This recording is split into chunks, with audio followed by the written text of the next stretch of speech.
Assalamu alaikum wa rahmatullahi wa barakatuh. This is Hamza Foy Mishkat 502 podcast. Before the episode begins, I want to thank everybody for taking the time to tune in, listen in, and visit us on YouTube, Apple Podcasts, or Spotify. Part of Mishkat 502 is also sharing pertinent and useful information, news about upcoming events. And for that purpose, we maintain an email, newsletter, and a WhatsApp group where all of this information is shared. If you are interested in either the newsletter or the WhatsApp group, you'll find ways to subscribe on this episode and the future episodes in the month of April. And now we return to this episode of Mishkat 502. Assalamu alaikum. I'm here with Mishkat, and we are diving into another book for this episode of Reading Between the Lines. The book that we are reviewing today is The Coddling of the American Mind: How Good Intentions and Bad Ideas Are Setting Up a Generation for Failure, written by Greg Lukianoff and Jonathan Haidt. So, I read this book right before Mishkat. I actually found this book to be really insightful because it filled in a lot of the experiences that I had when I went to the University of Louisville. So I graduated U of L, I think like 2015, 2016, around there. Yeah, same here. So I did 5 years for my undergrad. So I was in, that 2010, 2011. And a lot of the things that I experienced, that I witnessed, they spoke of in this book. Before I kind of dive into kind of like personal anecdotes, do you have any like first thoughts that we can dive into? The book challenged, like, I don't know, some of the stuff that the book talked about, you would think, oh, well, it makes sense why people should feel this way, but then, they lay out why it's so harmful in the long run. Mm-hmm. So it kind of challenges, I guess at this point, it challenges social norms that have developed in the country.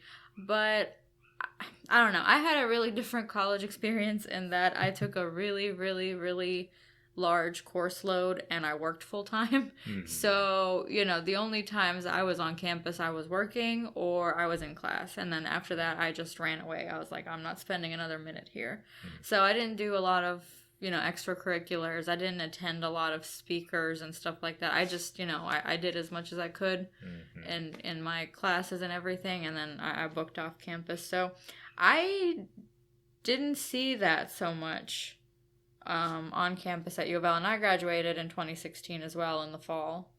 But I did see it more and more in high school, and I went to Manual High School, and it's a very liberal high school. Mm-hmm. So definitely that high school had a lot of the concepts that this book discussed, which we can get into. But yeah. So to break down for the listeners what this book is about. So this book is pretty comprehensive. They start by laying out what their term, they're coming up, they coined this term, the great untruths. Mm-hmm. And I know one of them was, the whole idea that what doesn't kill you, metaphorically, it doesn't mean like literal, but what doesn't kill you makes you weaker. In other words, ideas that make you uncomfortable will make you weaker. So that's one of the great untruths. The second one, if I'm not mistaken, had to do with like emotional reasoning. Always trust your feelings. Always trust your feelings. There we go. So they were basically talking about the fact that, and these two writers, they come from like the university setting. Both of them, I believe, are professors. So they're talking about what they're witnessing from college students in the past, let's say, decade or so. And they notice more and more that people are avoiding the kind of work that is expected on the university campus, which is learning about, dealing with, and arguing either for or against ideas. Some of these ideas could be controversial. Some of these ideas could make you uncomfortable. And so they're talking about that one of those great untruths is that, always trust your feelings. The third, and I know it's slipping from my mind. It's life is a constant struggle between good and evil, or good people. Specifically, people are either good or they're evil. It's a very dichotomous way of thinking. Yeah, so dichotomous, basically like that tribal us versus them. Mm-hmm. So these are three norms that these professors noticed was becoming more and more accepted, more and more widespread among their student populations. And they then dive into, where could these ideas, or where could these untruths be coming from? And they also dive into, how can we try to counteract them? If you don't mind, I'm going to dive a little bit into like the personal side of the book. Yeah, go for it. This kind of retelling, I've only really have had these kind of conversations with very close friends of mine.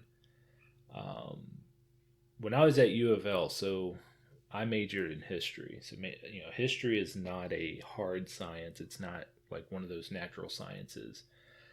So my experience is different from those who were doing like pre-med, for example. Mm-hmm. When you are dealing with the social sciences, it's more about the ideas that influence people, mm-hmm. as opposed to just information, building information towards, one of these technical careers. And so when I was at U of L, I engaged a little bit with, what you could call like the activist scene. And I approached it as, there are certain things that as a Muslim, okay, I should care about. So for example, the cause of Palestine. I remember at U of L when I was there, there was a push to get the university to stop selling clothing that was produced with JanSport. I remember that sweatshop labor. Yes. So once again, I'm approaching this as a Muslim. I'm like, these are things we should care about, And once again, I'm no scholar by any means, but it's like I've read enough of the Quran, enough of like the Hadith, where it's like you shouldn't, like sweatshop labor. Yeah, it's a big no-no. What was going on in Palestine? Big no-no. So it's like, okay, let me engage in this activism. But I started to notice, and I hope I'm not, upsetting anybody by recounting this, but I noticed more and more this idea, and they talk about this idea in this book, which is that, words are violence. Mm-hmm. And for me, I was just like, for the life of me, I'm sitting here, I'm like, because I saw more and more that we were acting, well, not we, because I didn't personally participate in it, but I was there to observe. I noticed more and more violent reaction to those who disagreed. Now, some of these people that disagreed may have been disagreeing because they were, what they called trolling. They were just purposely, they were just there to rile up both sides. Yeah. To stir up trouble. There may be those who maybe they didn't have all the information, and so their stances were not fully informed. There were those who, by their reasoning, they weren't coming to the same conclusions as we were. And for me at that age, I was more about let's try to sit down and, you know, try to influence, try to persuade, try to argue our way to changing people's, you know, perceptions or people's, you know, opinions.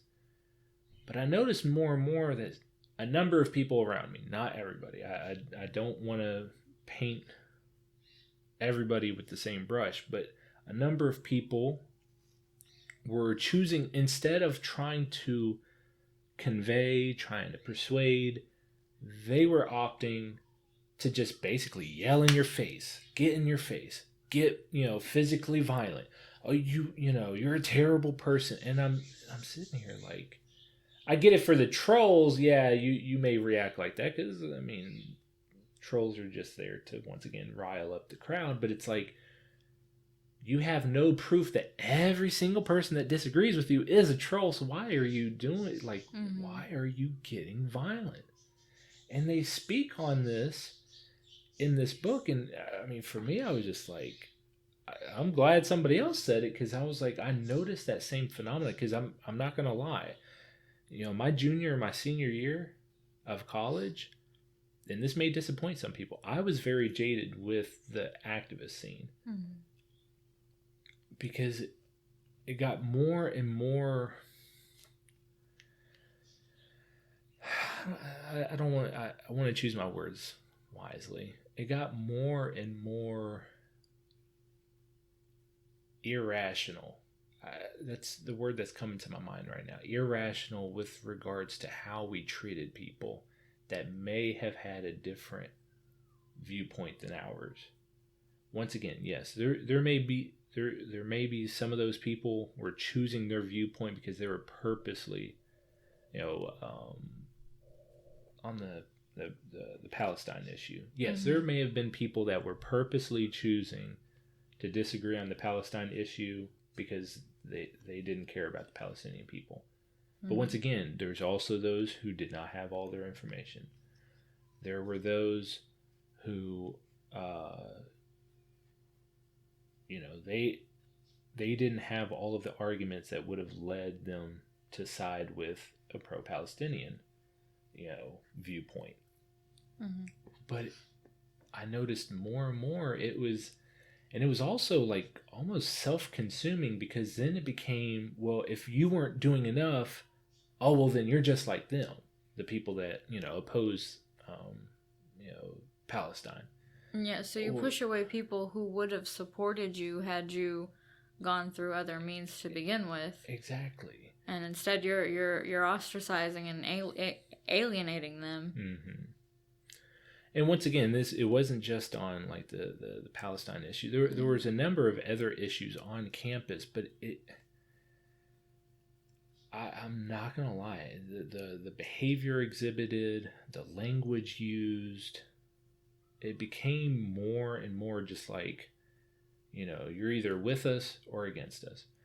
You're either, you know, beating yourself up for our cause, or you don't care about our cause at all. And it's like, it got to a point where I'm not gonna lie, I withdrew, because I was just like, this is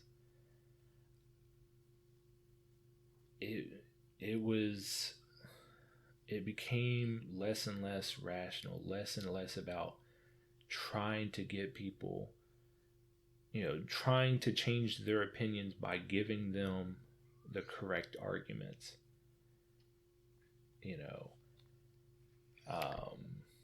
there was a concept that they mentioned in this book, Durkheim. So, Emile Durkheim is a sociologist. He's a French sociologist. Early, like 19th to early 20th century. Yeah. He describes what he calls this two-level man, where, of course, people, you know, they have their own individual pursuits. They are their own individual person. But then they call, they also align themselves with something like bigger than themselves, which is like a higher collective group or plane, which is what he termed the sacred. So, it's the whole mentality of, well, I've got a group with me, and so when that energy, bounces off of each other and there's nothing to curb it, because why would you? Right? Because if you curb it, then you're the other. Yeah. If you curb it, you're the evil. And if you don't feed into it, you're the evil. So you can't be a bystander. You can't be opposing. You have, the only choice you have is to be with it. Yeah. And so in such a charged environment, of course you're gonna get more and more and more physical, and you would do this in that sacred plane of group, of a collective group, than you would as an individual person. Yeah. So I think an important thing to note about this book is that it was conceived, edited, published during the Trump presidency. And so, of course, I mean, we all witnessed it firsthand, that everything became politically polarized, which is why that's one of the reasons that they talked about, that polarization contributed even more to what they called like common enemy humanity versus common humanity. And so, instead of trying to find a way to include everybody with opposing viewpoints, of course, you exclude everybody who is not aligning with what you believe. And so then you have even more of an us versus them. I think we all witnessed that on hand. But I think the most interesting part of this book, and it was in the very beginning of the book that they touched on, was this whole concept of safetyism, of making everything safe for children from a very, very young age, from like their developmental years. Yeah. And it says here, people started, preparing the road for the child instead of the other way around, instead of preparing the child for the road. Yeah. And like the one that they brought up was, the one example was the peanut allergy. Oh yeah. And it was really eye-opening because I was in middle school and they said nobody could bring fish of any kind ever. And for me and my parents it was a little bit difficult because halal meat isn't always the easiest thing to come by, especially if you don't know the city or new to the city. Yeah. So you subsist on fish and vegetables, and at least fish is a kind of meat. Veggies, ew. And so, I was like, okay, well, I can't bring fish anymore. And then they included it to peanuts, and lo and behold, the number of children with peanut allergies went straight up because they're not exposed to that anymore. And to add on to that, they brought up this whole concept of anti-fragile. So the authors, they said that unfortunately, especially in like the 80s, 90s, and 2000s, we treated children... Sorry. No, you're good. We treated children as if they were fragile. The idea being that if something, hit them hard, it would break them. But the authors were saying that, child psychologists, a number of them are saying that children aren't fragile, they're anti-fragile. The idea being it's similar to the immune system. If you're exposed to, illness, which... A reasonable amount. Reasonable illnesses, not like... Then your not immunity... yeah. Your immunity builds itself to then be able to handle future instances much better. So they were carrying that idea, and they were saying that children, adolescents, especially, once they're in that cognitive stage where they can reason, they should be able to deal with ideas that may be uncomfortable, reasonably speaking. And it's supposed to make them better in terms of arguing against something, arguing for something. And, that what you just brought up, when they brought up that term, I was just, I was thinking to myself, I was like, that was important, especially like in high school. I mean, I went to J-Town High School, and we had, like, especially in like our language arts and our history classes, we had instances where they would sit us like pro versus con on a certain idea, and you had to argue it. Debate. That's classic debate. Exactly. Yeah. And the teachers obviously would moderate. Obviously, let's avoid personal attacks. Man, I'm trying to remember the Latin term for like character assassination. But anyways, so they would moderate in that regard.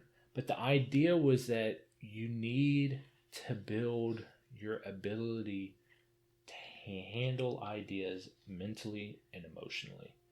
And what they're saying is that more and more we're protecting adolescents, young adults, from handling difficult ideas. And they get into this topic, and I know this is like, it sounds, almost clickbaity, but they get into the whole ideas of like safe spaces, microaggressions. And they're saying that, and I want to make this clear for readers, because I know, especially in this politically charged environment, I have a feeling that a number of listeners will assume, oh, these must be very conservative writers, and they're just bashing liberals. No.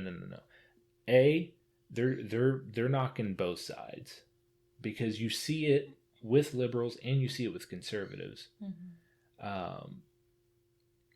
But both sides are using these kinds of mechanisms, the microaggressions, the safe spaces, and the authors aren't saying that, oh, it's a terrible idea. They're saying it may have noble intentions, but in the long run, it's affecting young adults' abilities to once again grapple with difficult ideas.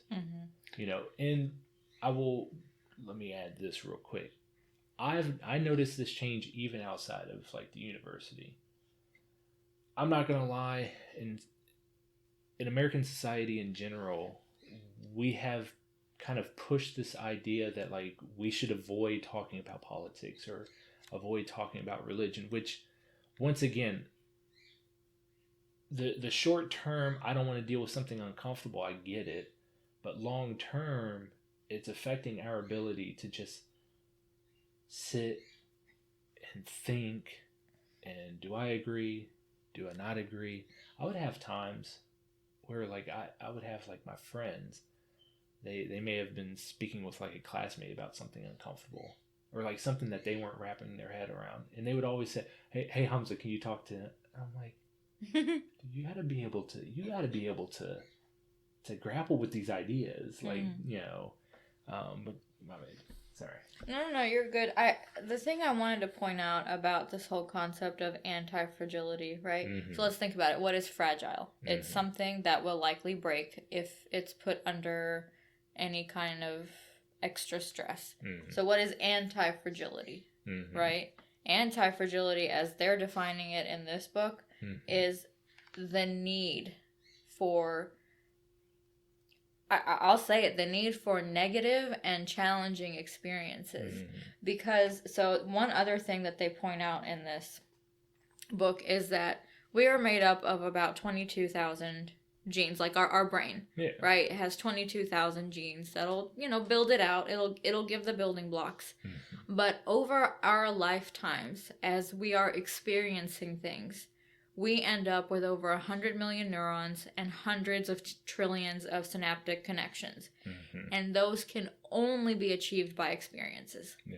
So you have to, the human body, the brain, the human immunity to diseases is literally expecting the challenge. It is built for the challenge. It is built to be even further built up upon by a challenge. And so when you wrap up young people with bubble wrap, they're not robust anymore. They're offended by everything, you know.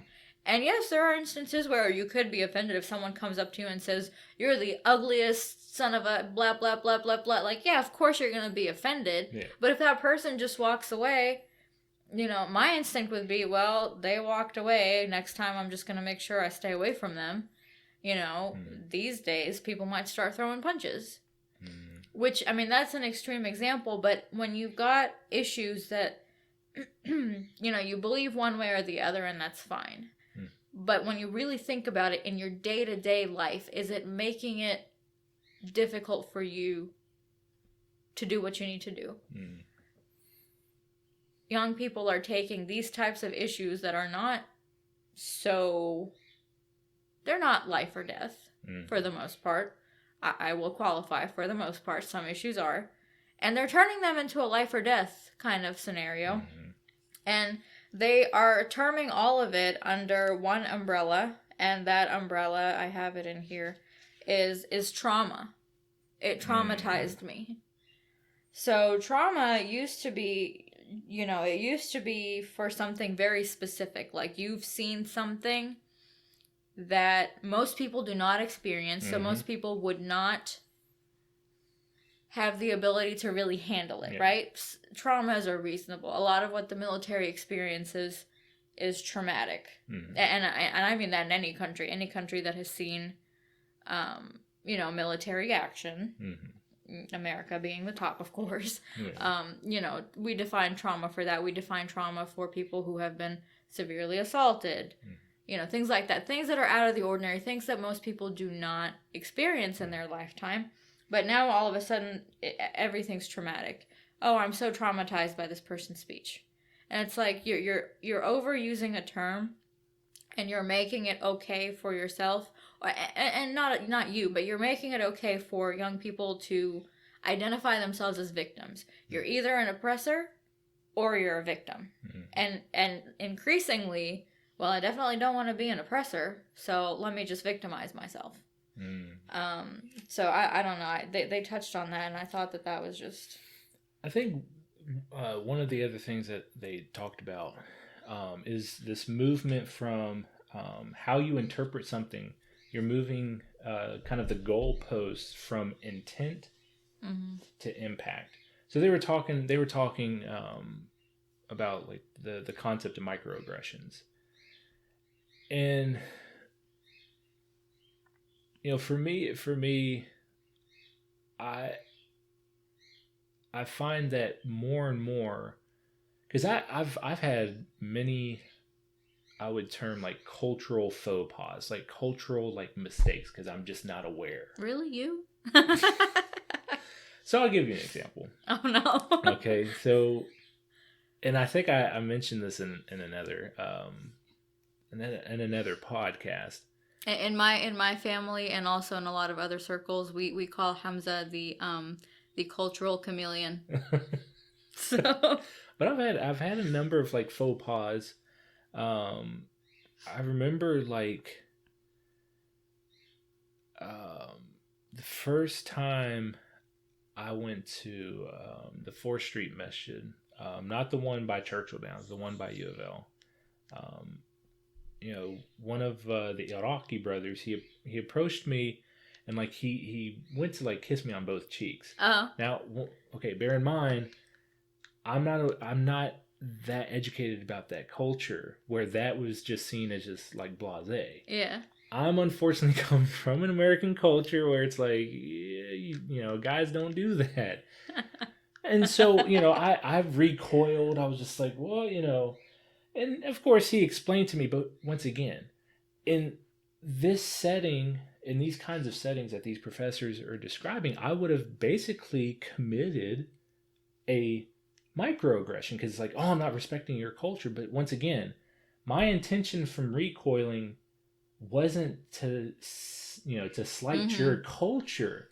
But once again, what they're saying in this book is people have, and they do say that this did originate more on the liberal side, but once again, nowadays liberal and conservatives are doing this.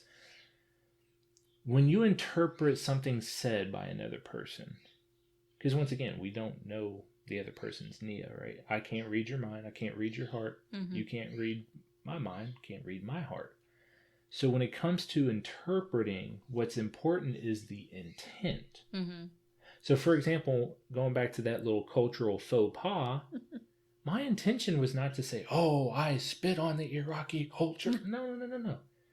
Yeah, I mean, my intention was just it was just a reaction because it was unexpected. It was unexpected. I'm not. You I had was no not frame born of reference for it. Exactly. Yep. But once again, what they're saying in this book is, it's no longer about intent; it's about impact. So if you can read, my faux pas is insulting, it's insulting. Mm-hmm. Doesn't matter my intention. Right. SubhanAllah. And I was like, when they explained that part, because Islam, other religions, other traditions have this idea of like giving people like charity and interaction. Mm-hmm. And what they're saying in this book is, when you switch interpreting people's statements, people's actions from intention, trying to understand their intent, to just the impact, you're no longer doing, because that's the thing, is like dealing with people on a daily basis. So you do have to give charity, because maybe somebody was stressed out, maybe it was, in a flash of anger they said something wrong. Okay, give them charity in that in that sense, because once again, they're not willingly intending to do something wrong. So give them a little, give them charity in your interactions. But once again, if you're switching it from intent, so intention no longer matters, it's just the impact, there's no charity to give. Because even if what they said or what they did, that faux pas, it wasn't intended to insult, if you can read insult into it, they're basically saying that nowadays it's almost expected that you do. It's the trust your feelings. Mm-hmm. It's the untruth of trusting your feelings instead of thinking about it more critically, more logically, taking your feelings out of it, taking the emotion out of it. One example that they give, and an example that I have personally lived, is when someone comes up to you and says, "Where are you from?" And I personally do not find that question offensive at all, because I don't look like your typical white or black American. I just don't.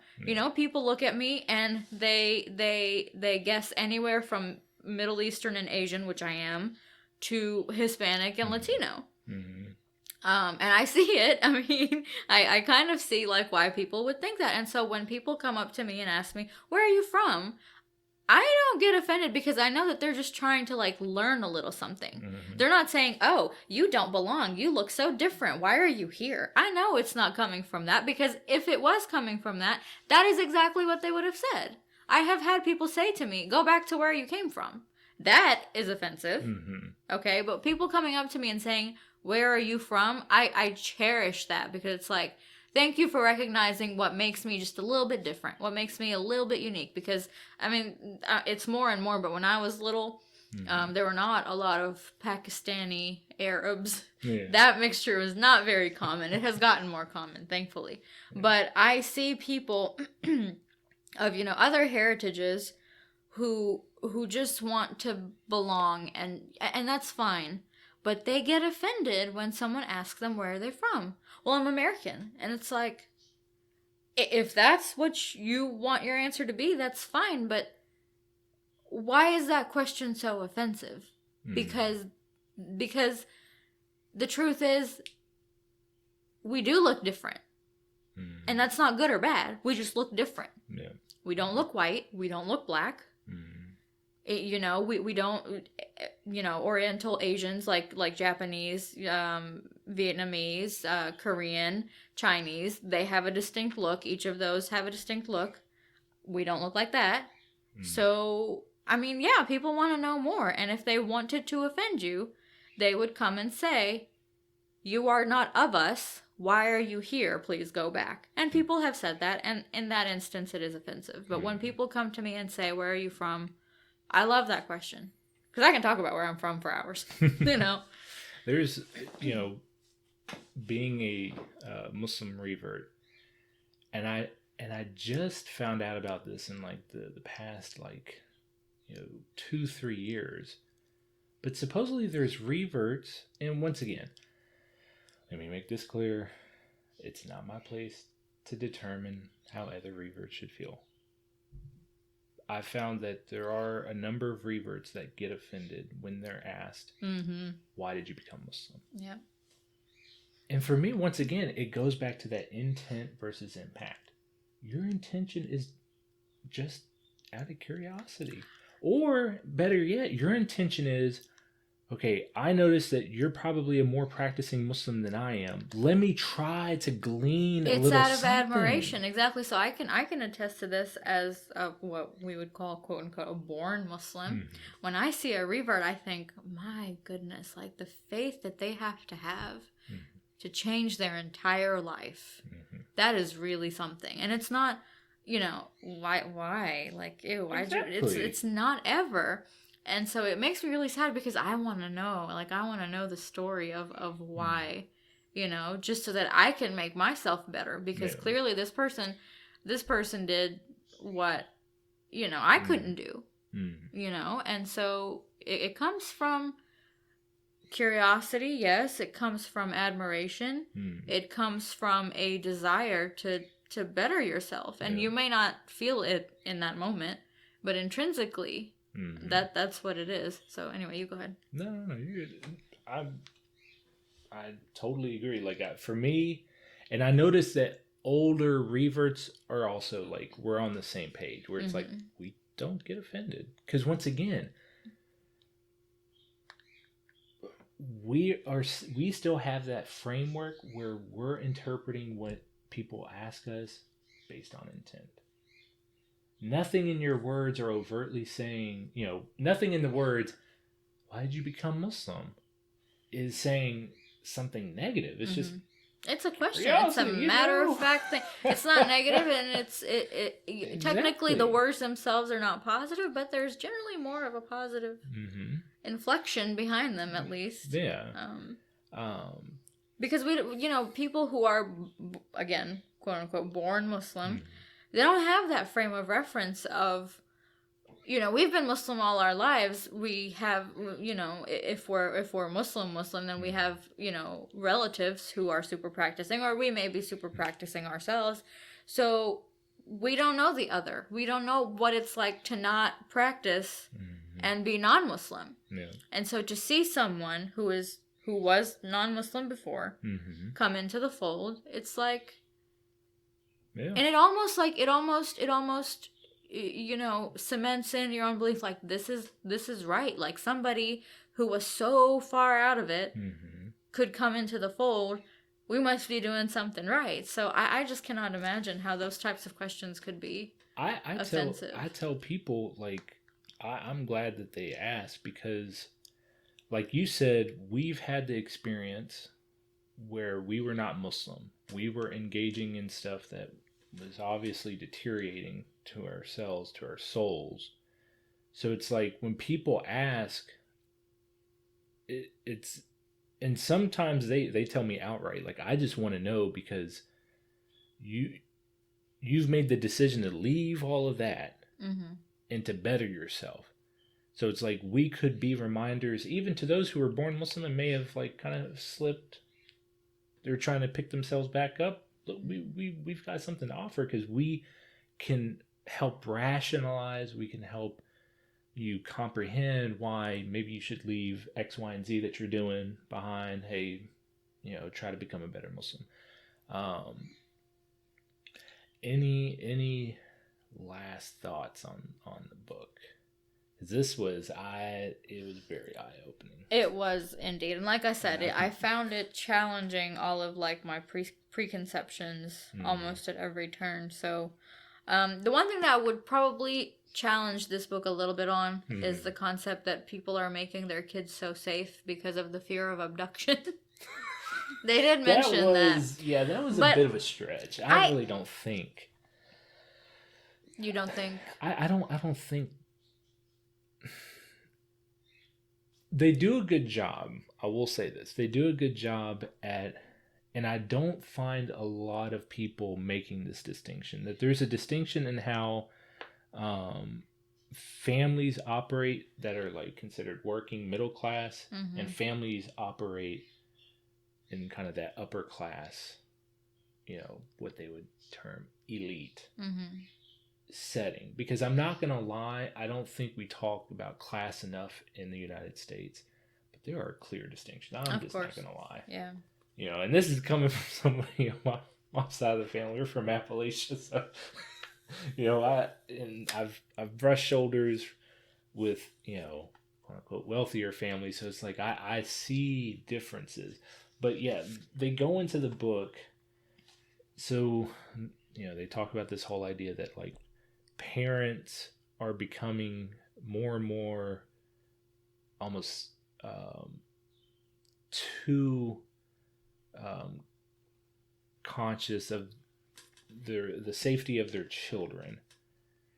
And one of their theories, which I agree with you, is a bit of a stretch, is that parents want to make their children safer because they're worried that, worried about abductions. The idea being they're taking free time from their children. They're taking unsupervised time away from their children because they're worried their children might be abducted. Which the ideas about unsupervised free time being very important for children, I did find that eye-opening. Because I'm not going to lie, and once again, I could be reading this in, when I'm looking back at my past, but that unsupervised free time, as they call it, that time where you're just with other children, and basically it's like you're basically in a lab because you're just learning your social interactions right on the spot. I'm not gonna lie, I had quite a bit of that, and it made me thankful because I'm not gonna lie, I see where they're coming from in saying that like children should have that free time where they're interacting with kids and building that ability to be diplomatic, how to handle conflict verbally, how to set up rules, if they're playing games or whatever.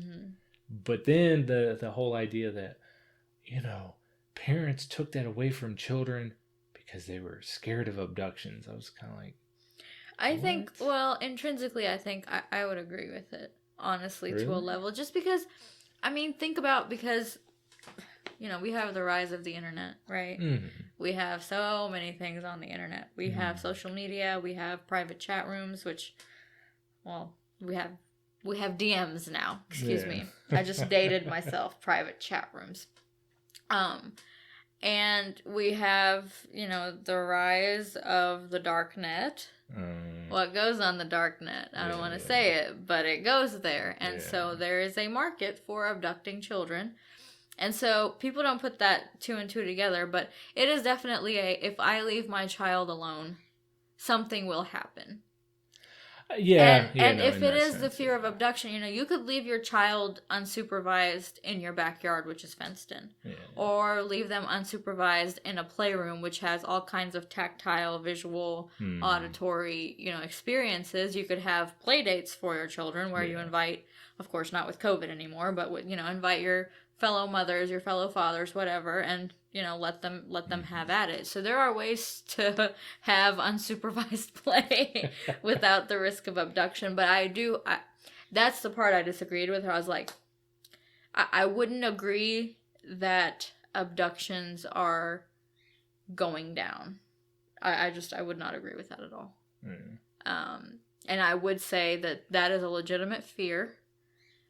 By all means. And I would say that it's a rising fear versus the other way of it being, But the other thing that they bring up that I thought was really interesting and that I wholeheartedly agreed with was the other reason parents are restricting essentially play of any kind is, well, you have to be so marketable for college and for your career. You have to, your resume has to just shine like gold. So you have to have 3 piano classes and 2 clarinet lessons a week. You got to do 6 different extracurricular activities. You have to do the best sports.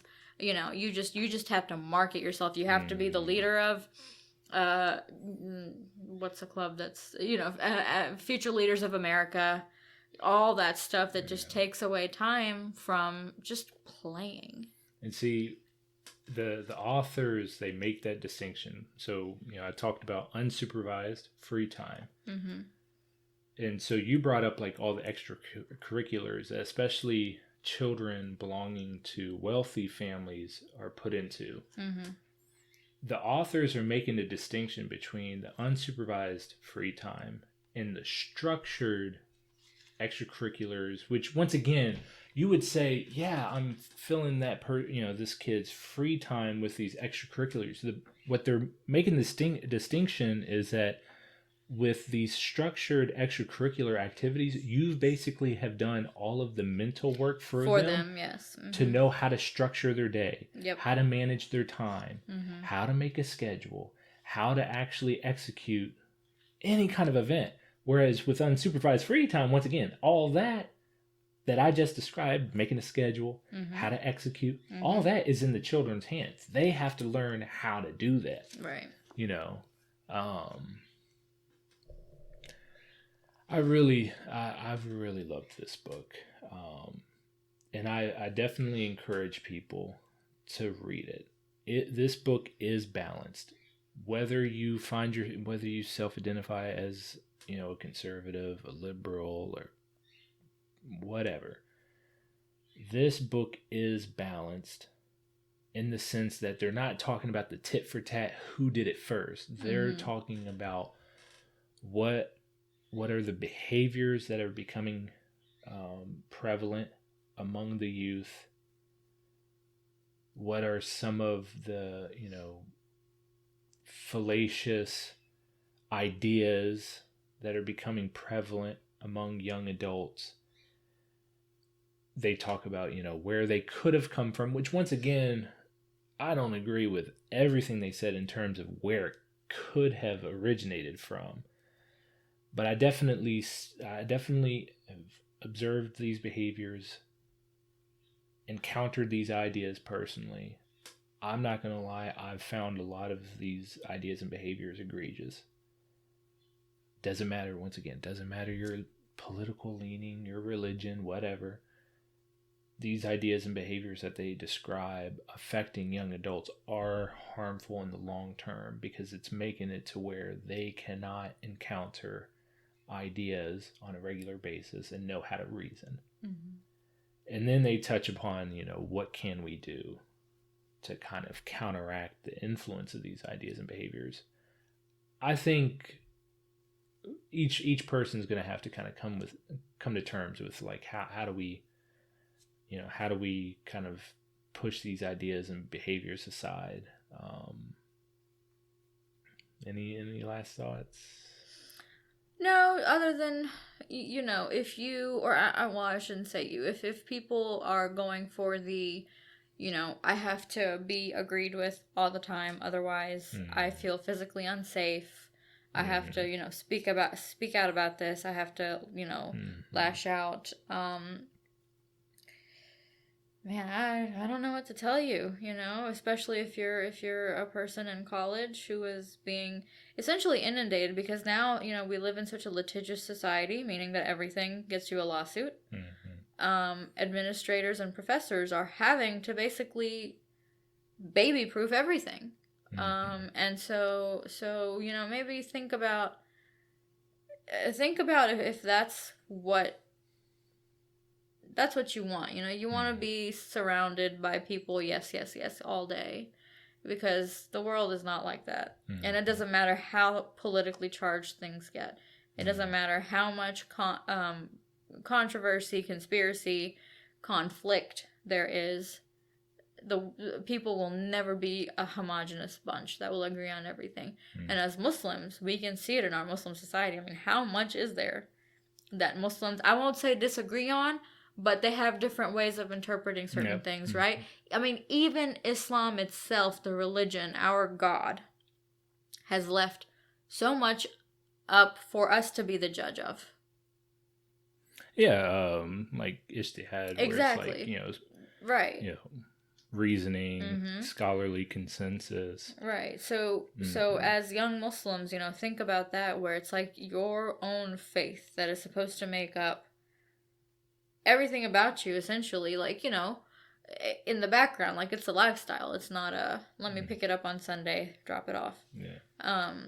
You know, your own faith encourages you to think critically, logically, with lots of common sense, and lots of dialogue and a desire to learn more. Mm-hmm. I will end it at that.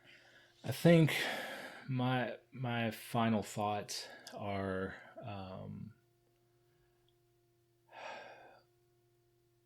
I encourage people to understand that part of thinking critically is the ability to A, be uncomfortable with certain ideas. B, you don't have to resolve a position on anything right then and there. You know, if there's an idea that, you know, you're kind of having difficulty coming to terms with, arguing against, arguing for, you know, put it on the ice. You're allowed to sleep on it. Exactly, you know. You can, what do they say? You can walk and chew gum at the same time, you know. It's like, well, I mean, because you know, I feel like for certain people, it's like they have to have, you know, they have to have it figured out right then and there. Like they can't continue, and it's like no. Right. Look. You know, let it rest.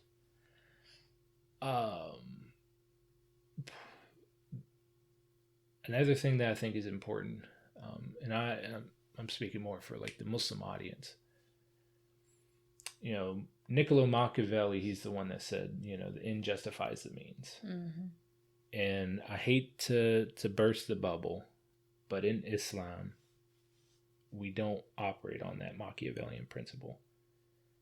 Not only should we be for the truth, but we have to go about the right, proper methods in attaining that truth or expressing that truth.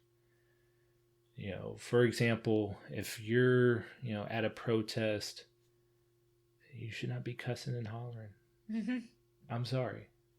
You know, gotta say how it is. If you're encountering somebody that you're disagreeing with, once again, no cussing and hollering. You know, no slandering, especially with another Muslim. Mm-hmm. You know, three things that are, three rights have to be respected for each Muslim, by each Muslim: their life, their property, and the third, which I hate to say it, some people forget, is their dignity. You can't be violent or harsh or slandering when encountering people that may have different ideas. And I think practical advice: less argument on the internet, more dialogue face to face.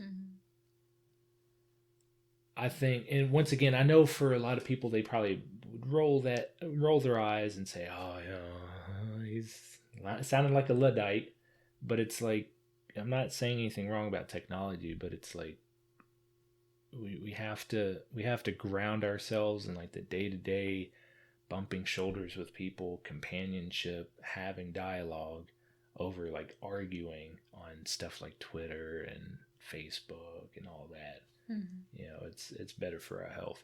But anyways, I know this was a long, nice podcast, but it was excellent. The book was it's meant to make you at least challenge yourself. I'm not going to say it's meant to make you uncomfortable, but it's meant to challenge a lot of your notions. Mm-hmm. So I like that. So that ends this episode of Reading Between the Lines, reviewing the book titled The Coddling of the American Mind: How Good Intentions and Bad Ideas Are Setting Up a Generation for Failure, written by Greg Lukianoff and Jonathan Haidt. Thank you for listening. Jazakallah khairan.